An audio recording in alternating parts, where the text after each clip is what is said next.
All right, chapter 5 of the Goose's Gold. So in chapter 4, Graham gave the kids each a book about shipwrecks in Florida, and they're getting ready for Spike and Chip, and some of the ladies or some of the people from her senior center are coming to meet with Spike and Chip and talk about investing into their dive for treasure. All right, chapter 5. Graham Hathaway's living room was crowded with people. Spike and Chip sat at a small table with the box in front of them. Dink, Josh, and Ruth Rose perched on the stairs. "Thank you all for coming," Graham told everyone. Then she smiled at Spike. He stood up. "Thanks for inviting us," Spike said. "Chip and I have been diving for a few years now. A couple weeks ago, we found a sunken ship." Chip opened the box. Spike reached in and pulled out a gold cross, about 8 inches tall. The gold shone warmly in the sunny room. Someone said, "Oh my goodness!" Spike gently laid the cross on the table.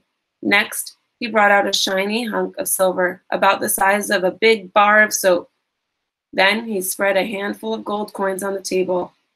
"There's a lot more down there," he continued. "We've found chains, silver goblets, even jewelry."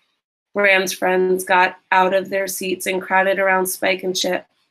"May we touch it?" one woman asked. Spike laughed. "Can't hurt it." "Can't hurt it, ma'am. It's been on the bottom of the ocean for almost 400 years.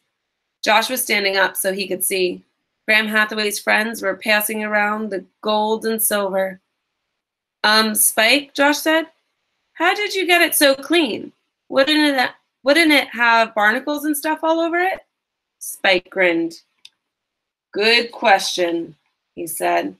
"First, we soak the pieces, then we rub them with regular old vinegar. You'd be surprised how easily it cleans up." Ruth Rose's hand shot up. "Can I ask a question?" Spike nodded. "Ask away." "It took Mel Fisher 20 years to find his sunken ship," said Ruth Rose. "How did you find yours so quickly?" Spike smiled. "I guess we were just lucky," he said. "And we had good maps," Chip added. Spike turned back to the group. "I hope you'll all consider investing with us," he said. "Once we can buy some more equipment, we'll start bringing up some serious treasure." Ruth Rose's grandmother stood up. "Why don't we have refreshments now?" she said. Everyone began talking and filling small plates with cookies. Ruth Rose went into the kitchen for the lemonade.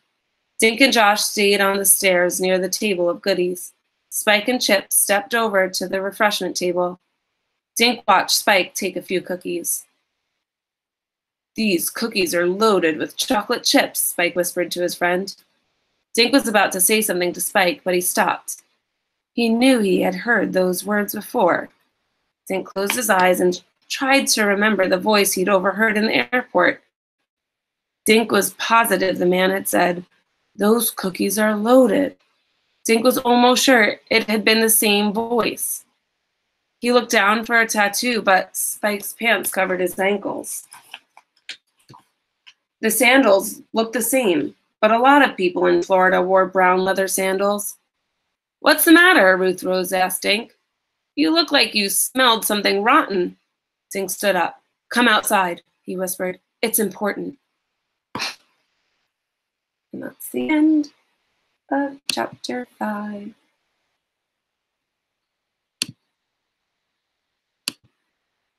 I think Dink smells something fishy.